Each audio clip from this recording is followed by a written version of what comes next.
Hello, everyone, and welcome to this insightful webinar where we are about to embark on a journey exploring open educational resources and open pedagogy in Lebanon and South Africa. This year, the Open Education Week at NDU is a special event. It celebrates the launching of our joint book titled Open Education Resources and Open Pedagogy in Lebanon and South Africa.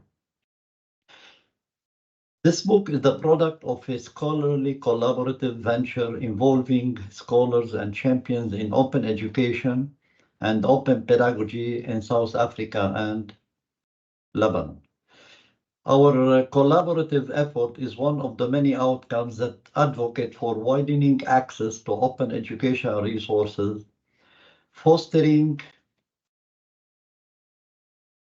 cross-border collaboration, and fostering diversity in knowledge sharing. This collaborative initiative is in fact the yeast of years of collaboration between the UNESCO chairs in Lebanon and South Africa, reflecting a commitment to the realization of the global open education movement and its future agenda. This cross-border and cross-cultural intellectual collaboration shall serve as an example for educationalists, policymakers, and practitioners to undertake more similar initiatives in the future as they continue to champion open pedagogy and open educational resources. Lebanon and South Africa are far away geographically, but close in sharing common social characteristics and cultural attributes. Both countries are socially built on ethnic and cultural diversity values and are promoters of social justice and respect of rights. One such right, which is articulated in the International Declaration of Human Rights, is the right of all individuals across the globe to access education. Thus, as a human right, this book is a reflective of our common values and a commitment to providing open educational resources and open pedagogy, adhering to quality standards. This was the focus of the first chapter called Open Education Resources and Open Pedagogy in Lebanon, a stepping stone into openness. The second chapter, completing the circle, returning to blended learning and a culture of impunity, is a combination of the first one in that it captures threats coming from culture of impunity locally and cultural hegemony internationally. Good practices and solutions to educational challenges caused by multi-layer crisis in Lebanon affecting higher education have been shared in Chapter 3, which is called a case study of open educational resources implementation at Notre Dame University LOUAIZE, focusing on the role of OER in trying times affecting educational institutions, more specifically during COVID. Awareness about OER and the need to engage with OER within distance education context was explored in Chapter 4 under the title Investigating the Awareness, Use and Challenges of Open Educational Resources, a survey of an open distance e-learning based institution in South Africa, highlighting positive attitudes to OER among students and marking the need to utilize OER within distance education context. Among the important contribution of the book is the issue of localization and legalization of OER in academic libraries in South Africa, explored in Chapter 5, under the name Localization of Open Educational Resources in Academic Libraries, a South African Experience. The significance of this chapter is the emphasis on decolonization of teaching practices in the context of South African academic libraries. Chapter 6, Guidelines for the Development of Open Educational Resources at a Higher Education Institution through the lens of domestication, presents and discusses the guidelines for the development of OER at a higher education institution through the lens of domestication. This chapter gave our book a liberation pedagogy project for the future of OER implementation in educational context. And the last chapter, Chapter 7, African OER Initiative in Higher Education, Insight into OER Localization, Advocacy and Sustainability, provides insight about sustainability efforts for OER initiative in South Africa, including funding, interinstitutional support, and champions to advocate for OER. This book is a must-read, cross-cultural intellectual discourse that best represents the philosophy behind the Open Education Week and the global project it aspires to achieve in the years to come. Let me now introduce our first speaker, Dr. Dorothy Laubscher, who has taken over Professor Jacques Olivier. And Professor Jacques is not with us anymore. He moved from your university, right, to and he joined the call. And Professor Dorothy, she is the new UNESCO chairholder on multimodal learning and open education resources. The floor is yours. Thank you so much, Prof. Baroud, and it is my honor and privilege to be here today, dear colleagues and esteemed guests. Although I was not part of the book in its conception phases, I'm happy to be here today and to celebrate with you in this book launch. So the book delves into the exploration of open education resources and open pedagogy within the broader context of the open education movement, and particularly in the landscapes of Lebanon and South Africa. And I think what's really important is the collaboration between South Africa and Lebanon in projects such as this joint publication. And it's so important, like Prof. Baroud has mentioned, in fostering cross-cultural academic exchange and knowledge sharing. And by bringing together the experiences and perspectives from these distinct regions, the collaboration enriches the discourse on open education, which contributes to a more comprehensive understanding of the challenges and, of course, the innovative solutions. This joint effort not only bridges the geographical gaps, but also encourages a synthesis of ideas, best practices, and lessons learned, which promotes a globalized approach to education. And furthermore, the collaboration fosters a sense of unity in addressing shared concerns such as historical conflicts, diversity, and socioeconomic disparities. And the resulting publication stands as a testament to the power of international cooperation in advancing educational research and promoting inclusive and effective learning practices on a global scale. So as mentioned, the book comprises 7 chapters. I'm not going to go into detail on each one, but each contributes valuable perspectives on the current state of OERs and open pedagogy in the 2 countries. And the chapters unfold to explore diverse facets, ranging from challenges and solutions to the implementation of OERs in Lebanon and South Africa, to the experiences of Creative Commons, open educational resources, and open source activists facing cultural challenges. And my colleagues will definitely expand on that in a moment. Concerning the chapters focused on South Africa, my esteemed colleagues, Mr. Molepu, and I hope Dr. Mkube has been able to join us, and Dr. Leliat, I know, is here. They are here to expand a little bit more about their work on the chapters relating to South Africa. So I'm going to close from my side before handing over. The book's a culmination of extensive research and dedication from the contributors, shedding light on the multifaceted landscape of open education in Lebanon and South Africa. I extend my heartfelt congratulations to each and every contributor to this remarkable publication. Your dedication, your expertise, and obviously the collaborative efforts have significantly contributed to the publication, which is characterized by high quality and academic rigor. And each contribution has played an integral role in shaping the success of the collective endeavor. Congratulations to each of you. And thank you for inviting me to be part of this virtual book launch. I look forward to future endeavors with my colleagues in South Africa and in Lebanon. And I would then like to hand over back to Prof. Baroud and to our colleagues in South Africa. Thank you so much. Thank you, Dorothy. Thank you so much. All right, so since Molepo, Mr. Molepo, he had to leave, you know, let's go with Mr. Molepo, please. And Mr. Molepo is he has a chapter which is chapter 5 in the book, Localization of Open Education Resources in Academic Libraries, a South African Perspective.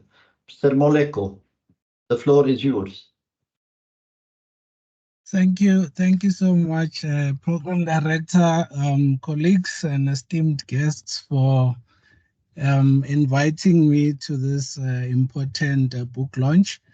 As I've indicated in the chat, I'm not talking to you from work, so I thought, you know, I should be moved to an earlier slot so that I can be released earlier on and just get some rest.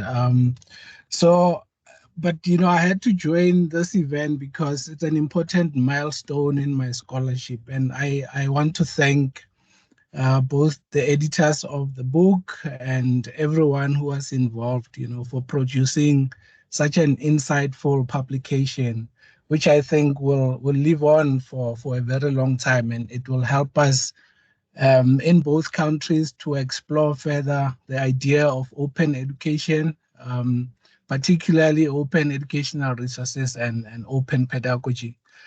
So the chapter that I contributed is chapter 5 in the book. As my colleagues have already highlighted, it's about localization of open educational resources in academic libraries, and it's a South African experience.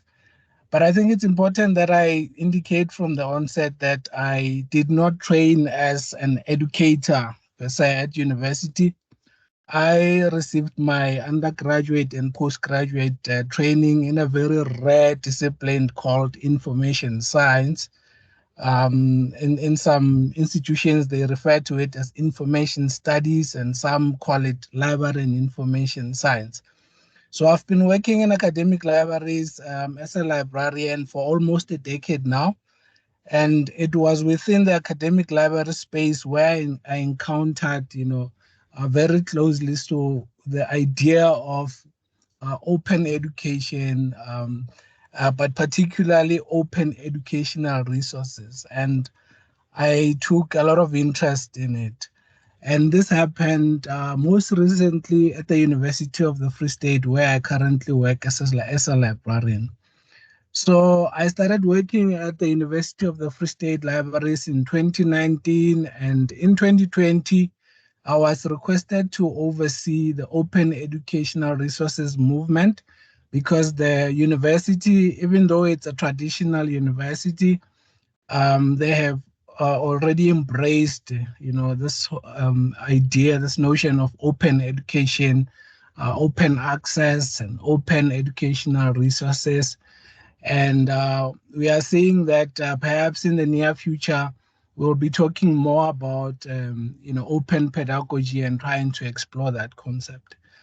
When I was given this assignment, at first I was very hesitant, but I started warming up to the idea. And it was during COVID-19, during that pandemic, that, you know, I saw that, you know, that whole situation was really a springboard for the idea of openness within that traditional university space, due to the fact that we had to move, you know, most teaching and learning activities online. So when the call for submissions of chapters for the book came up, I saw it as an opportunity to research more about the open education idea, and open educational resources and open pedagogy. But I realized that, you know, there was, you know, very few scholarly publications on localization. And I also realized that, you know, there were, you know, some few publications, but most of them were by academics. and nothing existed about localization, particularly by librarians who work within academic libraries. And so I then sought to close that knowledge gap. And I also, just realized from the kind of experiences that I have with academic libraries in South Africa that most of the OER that is currently available is developed in other parts of the world, such as, America and Europe at large, and other parts of the world, of course. So I looked around, and when I was doing my research, I realized that the idea of open educational resources was first declared in Cape Town, South Africa, and that was around the year 2005. So since 2005 and until now in 2024, I realized that the idea of open educational resources and open pedagogy hasn't really gained traction in most universities, and that really spotlights the concept of open educational resources and open pedagogy as a very complex terrain, sometimes unambiguous to many people and highly contested as well.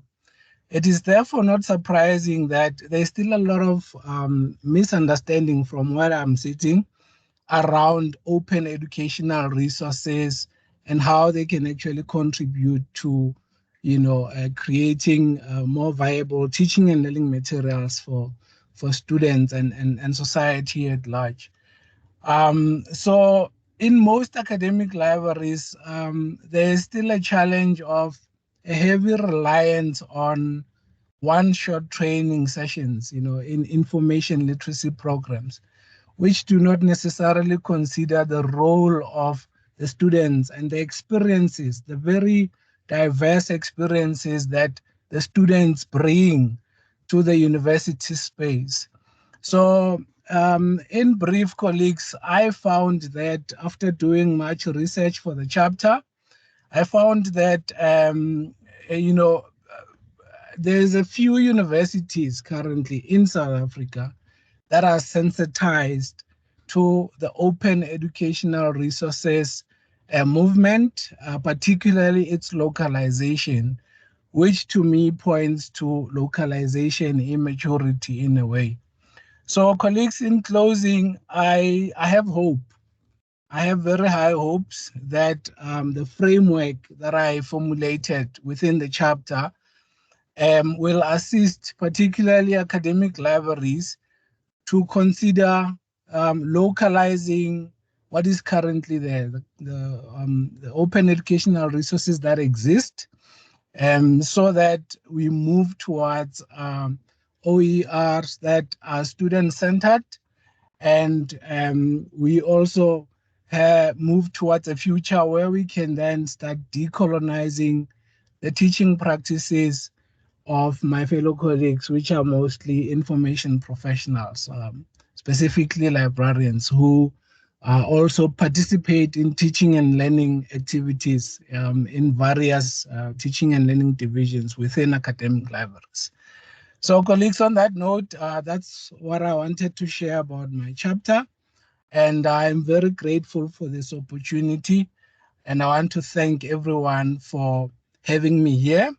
And I want to wish everyone a productive open education week going forward. Thank you. Thank you, Mr. Molepo. Thank you so much for your contribution. Well, we're gonna come back to Lebanon. We're gonna do it one Lebanon, one from South Africa, So we have our dear colleague Eugene, and Eugene will tell us about chapter 2, completing the circle, returning to blended learning and a culture of impunity. And then, by the way, I just, for those of you interested in the book, I just dropped the link for the book, which you can freely download this book. It's free of charge, and you can find it on the link that I have provided. Go ahead, Eugene, the floor is yours. Thank you. And I also want to thank Malaga, and I put in the chat that he should be interacting with our one of our librarians, Amin Musa, who's a long-standing supporter of OER and Creative Commons, linking our two countries and our two universities, or our universities in both countries. And also this North-South perspective, which is very important to me and which was very important in our article. We have three authors in our article. Unfortunately, during the completion of the article, one of our authors died of cancer, tragically. So the two of us had to complete it. Rubal Hello is the other author, and we dedicated part of our chapter to our deceased colleague. As far as our approach is concerned, we had a strong focus on the Global South, and the article starts with the issue of the tragedy of the commons.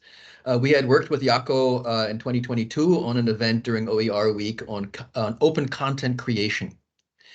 Are we just absorbing Northern content, which would be a tragedy of the commons in the sense that we are not enriching it, but just allowing it to stagnate and taking it in ourselves in the South? Or are we creating content ourselves, which would be Elinor Ostrom's idea of the governance of the commons? This is sort of the discussion that we started in this article between tragedy of the commons and governance of the commons. And at the time that we wrote the article, we assumed we would be returning to blended learning. Unfortunately, in Lebanon, and I don't know if Lebanon's the only country, but it's one of the few countries, and it's the only one that I'm aware of, in which blended and online education are prohibited by the government. So as of the 1st of September 2022, when we went back to classroom teaching, the government did not allow us to do blended anymore. So this is an ongoing struggle, which is yet to be resolved. The one thing that I want to point out that in the North-South discussion that really was important is how do we deal, and this will be the presentation that I'll be doing on Thursday, how do we deal with the pedagogy of the oppressed? Paulo Freire's famous book from the 60s, which has been translated into many languages, is now taking on new importance with open pedagogy. So my question would be, is there such a thing as a open pedagogy of the oppressed? And I would also like to bring up Augusto Ball's Theater of the Oppressed, which is something we're using here at NDU in our classes in the political science and law faculty. What was my result what was our results from the research we did? Very simple.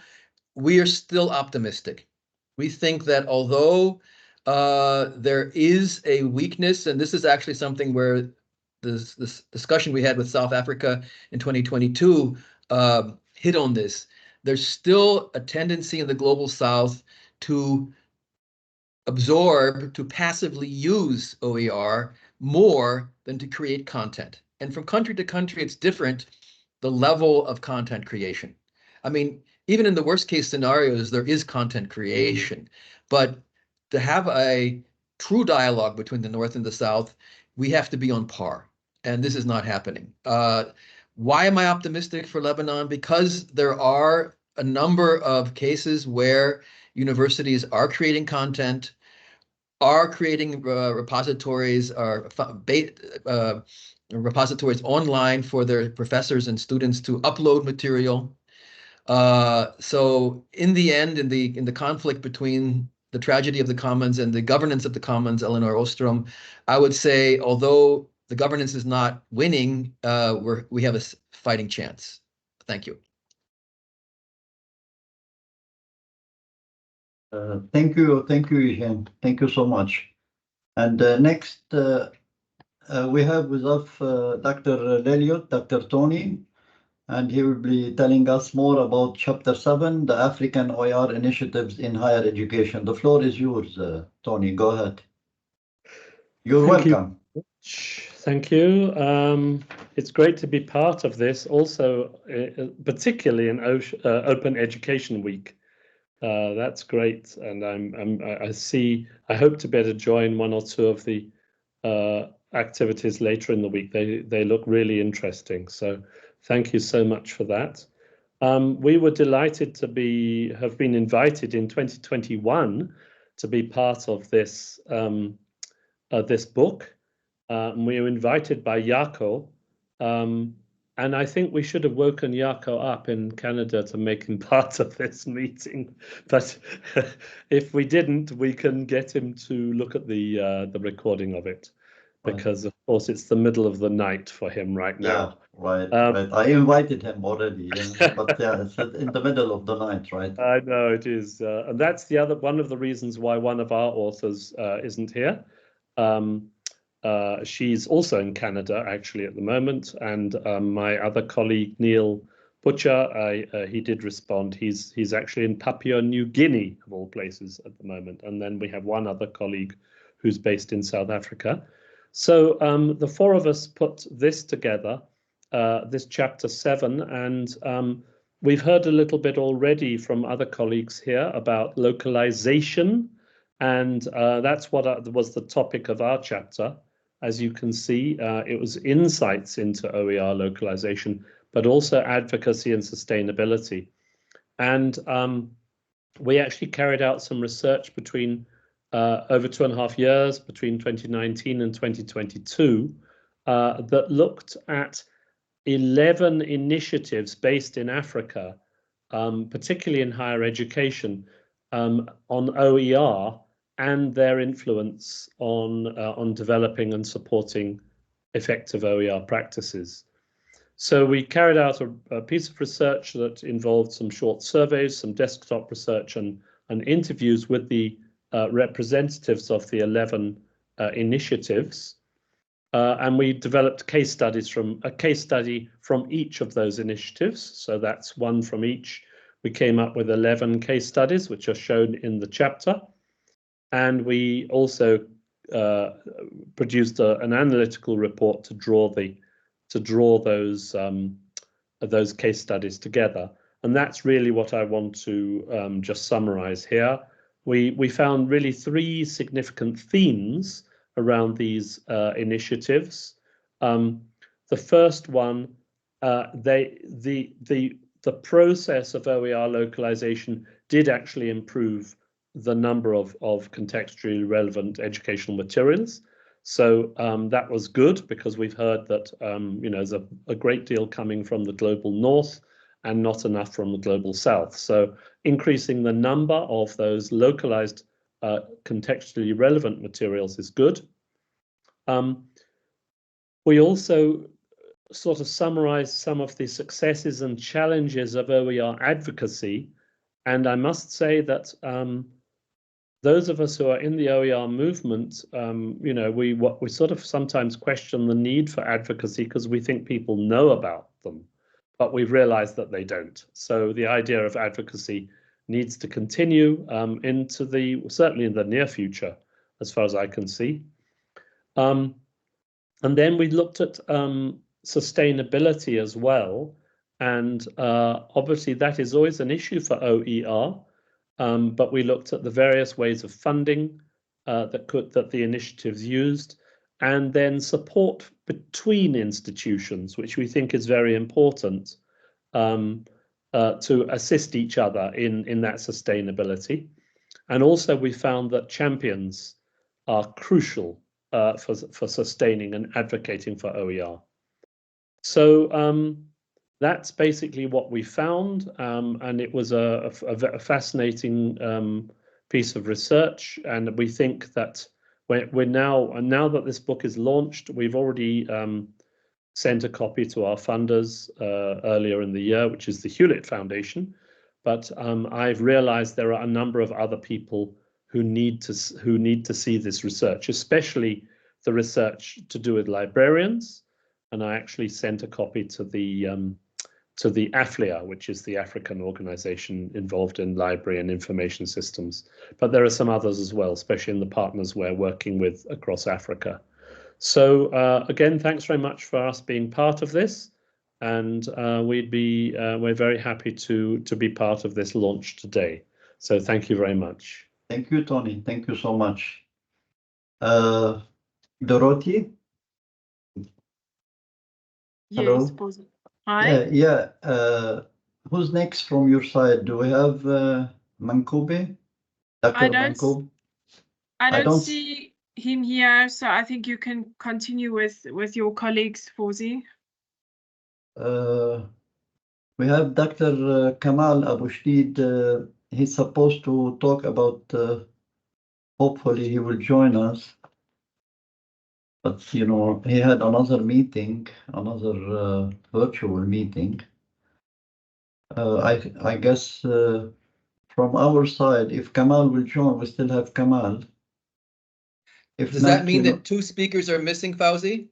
right, one from Lebanon, one from, but I can talk to Kamal to see if he can join. While we're waiting, Amin, are you there? Yeah. While we're waiting, Amin, are you there? Yes, hi. Hi, everyone. We all know what kind of a role libraries play in promoting OER. I know you'll be speaking later on, but maybe you could just give some feedback on Malupa's presentation and how libraries can play a role on both sides of the north of actually we're both global south, but in Lebanon and in South Africa. What are your ideas? Thank you, Eugene, and thank you everyone for this really insightful, as Dr. Baroud said, session. So from our side, regarding the libraries, now I will be elaborating on this topic later in the week on Friday. But what I can say is that libraries have a great role to play in terms of pushing forward the agenda of open access and open educational resources. And in this regard, NDU being a champion in this context in Lebanon, we've been working hard on pushing open access and pushing open educational resources. We've been working closely with faculty, with staff, to have their educational resources online and being pushed toward the students, being promoted and being given the necessary marketing, if I may say, so that these open educational resources are there for everyone to use.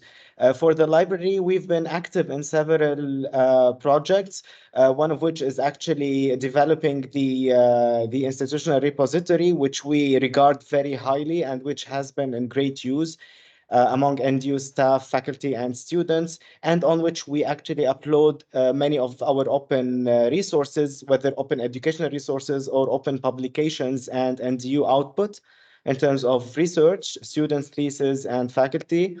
And I also agree in terms of the information systems being open.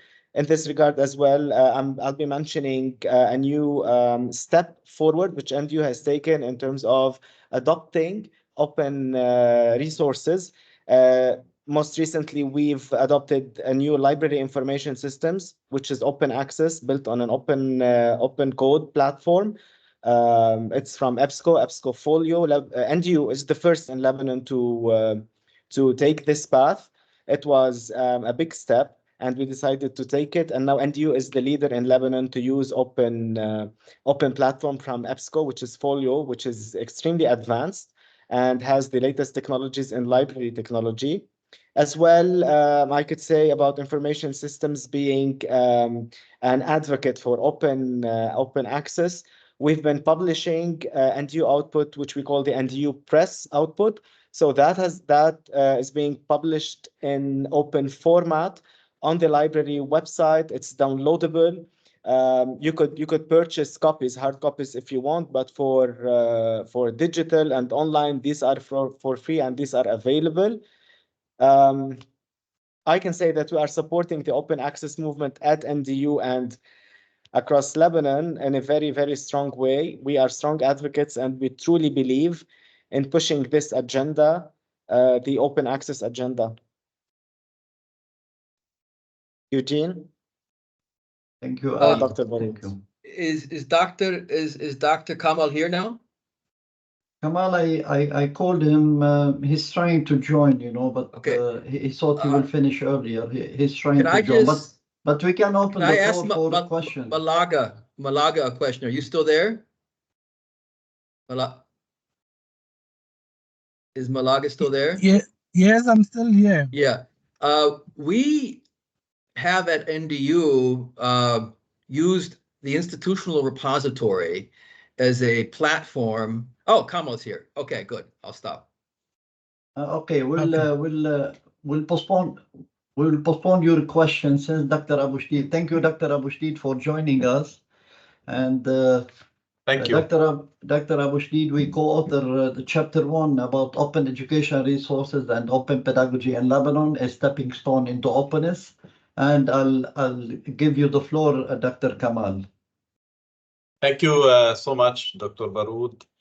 I would like to give a testimony about my experience with Dr. Baroud with regards to writing this chapter and the outcomes of the chapter. Also, I would like to focus on the cross-cultural experience that we really had the privilege to learn from our South African partners when it comes to open pedagogy and open educational resources. So first of all, this experience was very, very interesting. It is vital to see countries that are geographically distant but have some common attributes and characteristics at the social level to learn from each other within the framework of openness. So this opportunity really shows the importance of embarking on future projects that would tackle the aspects of open pedagogy and open educational resources from a cross-cultural perspective. So this is one of the important aspects that I have really learned from this project. The other thing I would like to mention is that when writing this chapter, Dr. Baroud and I came across a multifaceted definitions and showing that the disciplines is still immature and it needs a lot of crystallization, a lot of future research in order to be able to arrive definitely at a definition of what do we mean by open pedagogy and how does it compare to open educational resources. This part of the world, Lebanon and South Africa, are in need really of theoretical frameworks, of practical steps, of too many experiences put together, mastered together in order to be able to contribute to the wider debate going on in the field of open education, open pedagogy, and open educational resources. I would like to take this opportunity that part of this chapter narrated and recounted the distinct experience of Dr. Baroud in championing OER after 2014 when he came from the United States with this trove of experience of how really to democratize education through actions and through agendas. And for that reason, the chapter alludes to the awareness campaigns, the advocacy for OER, and engaging the community of this university into the culture of openness. And then this experience was so successful that he, with the support of his colleagues, to diffuse this experience into other educational contexts, formal and non-formal as well, through the training that he offered to school teachers in Deir al-Ahmar and in remote areas that really have little access to quality education, quality resources, and hence cannot really move forward with the educational agendas without being supported by something which is democratic, open, free, and engaging for everyone. So this is my overall take. And I recommend, alongside Dr. Baroud, that more future research is done, cross-cultural research, provided there are also funds allocated for this purpose, because overall we believe in education for all.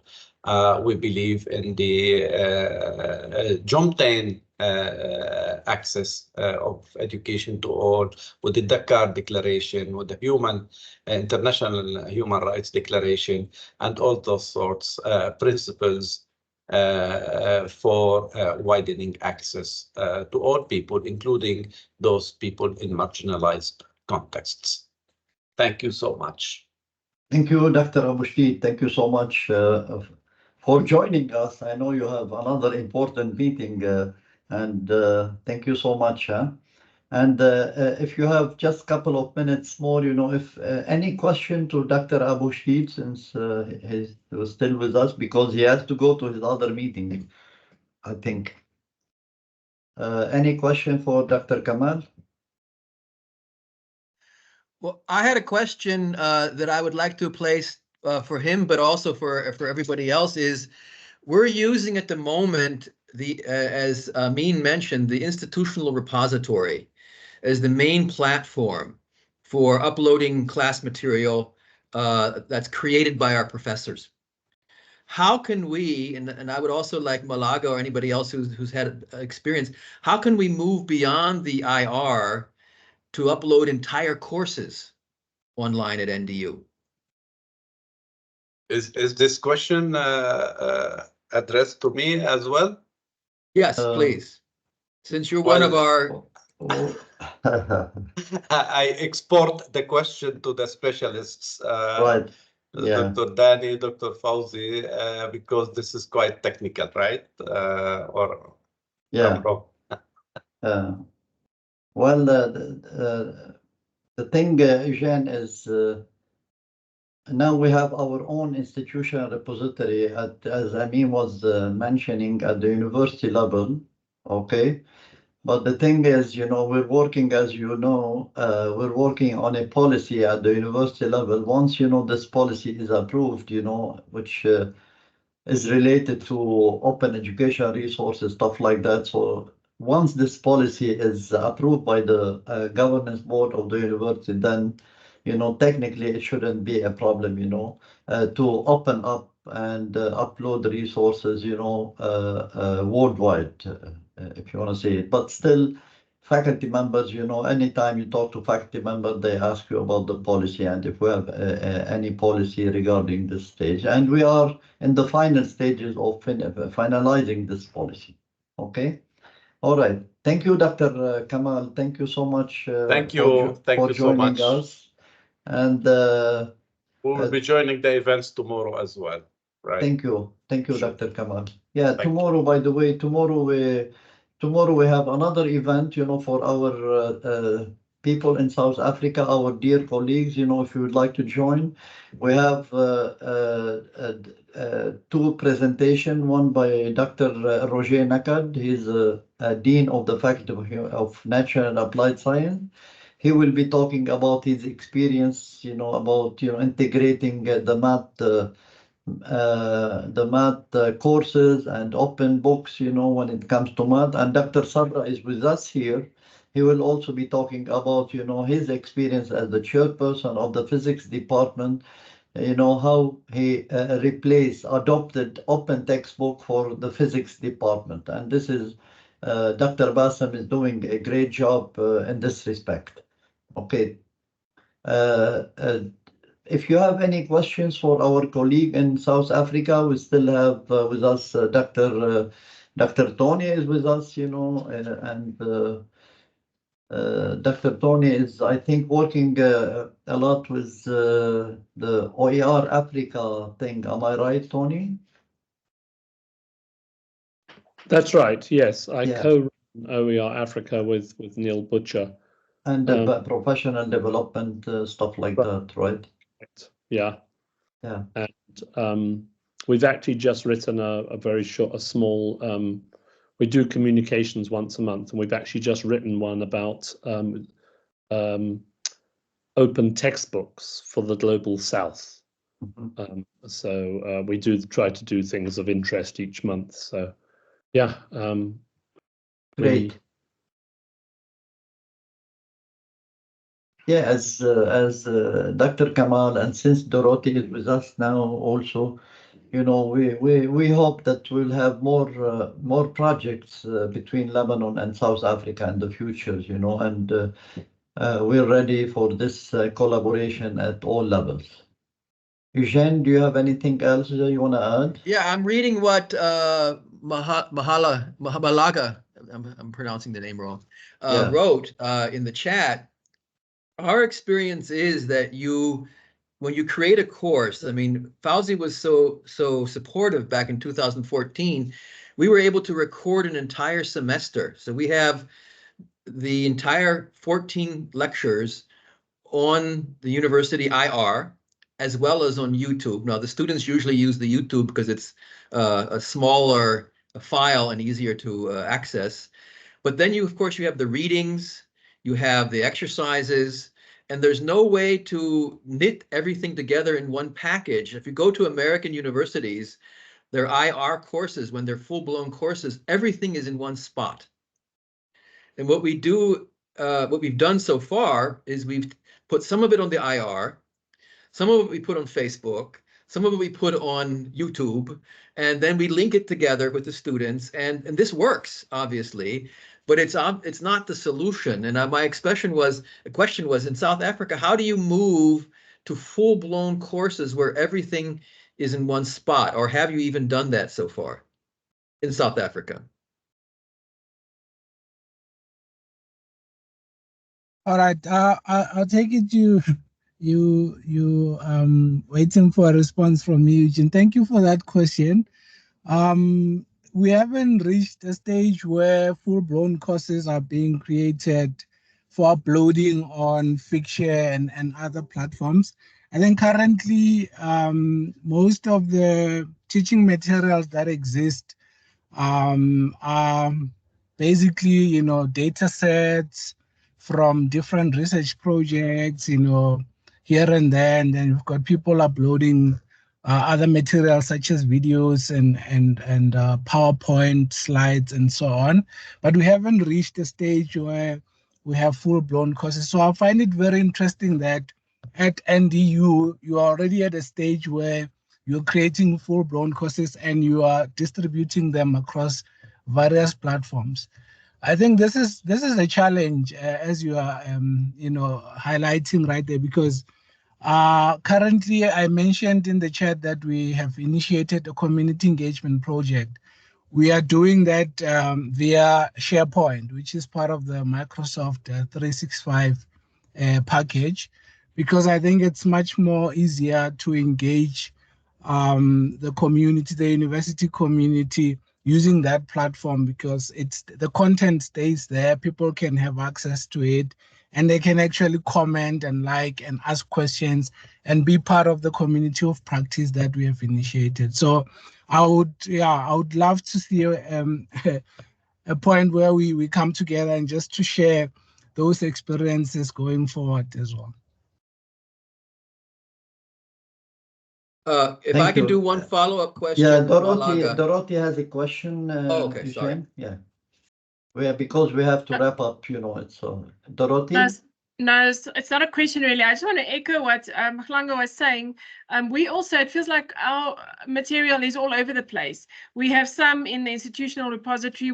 We upload some on Merlot, but I also just want to commend NDU for having whole courses, because we don't really have a whole course in one specific place. It feels like, you know, we make use of Google Sites, we make use of YouTube, etc. But that's something we need to talk about, I think, to get ideas from each other, share ideas, and share good practice with each other. Right, and maybe, you know, Dorothy, in the future, Dorothy, maybe we can submit a joint proposal, you know, for donors or whatever to work on a joint project, you know, regarding this issue. Hopefully. Absolutely. I just wanted Dorothy to clear it up. That was my point. We don't have the course in one place. Okay. It's one course it's fully OER. However, it's in different places. But somehow you link it together, you know. Yeah, but that's that's sort of more like knitted together than actually creating. But I wanted to ask Malaga one question. Do you use Paulo Freire's approach, the pedagogy of the oppressed, when you're doing community inclusion? Because we're now working very strongly with this approach with the Brazilian embassy. When you're out in the community working on educational development, do you use Freire? Yes, I do. Even the framework that I formulated draws inspiration from Freire's work, particularly the idea of pedagogy of the oppressed. I mean, you ask a very interesting question. Is there such a thing as a pedagogy of the oppressed? I would say yes, there is, because I think in South Africa, we're still grappling with, so many historical issues, and there is a need to always emphasize the idea of social justice, and to actually unpack it and not just, throw the concept around, because we want to be seen as, doing something. So yes, to answer you, my contribution draws a lot of inspiration from Freire's work. Yeah, thank you. Thank you. I still have one question from Sterling Blows. Go ahead, please. Good afternoon, everyone. I'm not sure if... Hello? Can you speak a little bit louder? We cannot hear you well. We can't hear. Can you hear me now? Now it's better, right? Go ahead. Can you hear me now? Now better, okay. Yes. Thank you. Yes, so just to add on what Masaka was saying, I am working on a project developing a framework for implementing OER in academic libraries. One of the things that I've come across is the fact that there are no institutional policies that assist OER implementation in various academic institutions in South Africa. So that kind of makes it difficult for universities to have proper, I would say, a budget, put in systems in place and a capacity to ensure that those projects are ongoing for years. So at the moment, you just see individuals' attempts from different institutions. It's not a coordinated approach. So that's what I've sort of, as I continue with this project, that's what I've sort of picked up, that at the moment here in South Africa, I wouldn't say across Africa, at this stage, there isn't one direction to say all the institutions are following the same policy, or each institution have its own policy that ensures a proper implementation of OER. So I think that is also contributing to this problem, where we find that resources are all over the place. You find something on YouTube, you find something somewhere else. So I think that that part of institutional policy or national policy is contributing to that problem. Thank you, Chair. Thank you. Thank you so much. You're right. This is one important point is, as I mentioned, is the policy. And this is something, there is a committee which is formed at the university level. I'm chairing this committee so that we come up with a policy to be approved by the board and the president of the university. And this is a very important step, forward.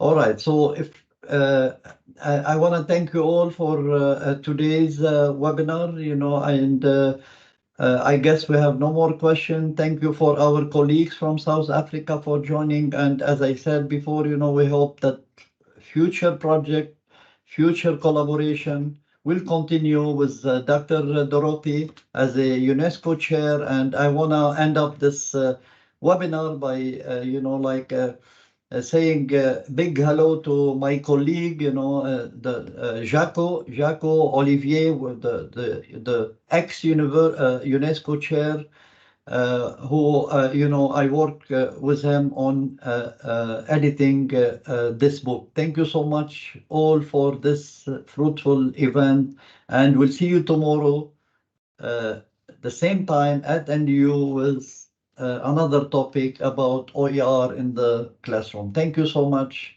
for joining us today. Thank you very much. Goodbye. Goodbye. Bye-bye, Thank everyone. you. Bye. Bye. Bye-bye. Bye, Dorothy. Bye. Thank you. Bye. Bye. Bye. Bye, Thank you everyone. so much.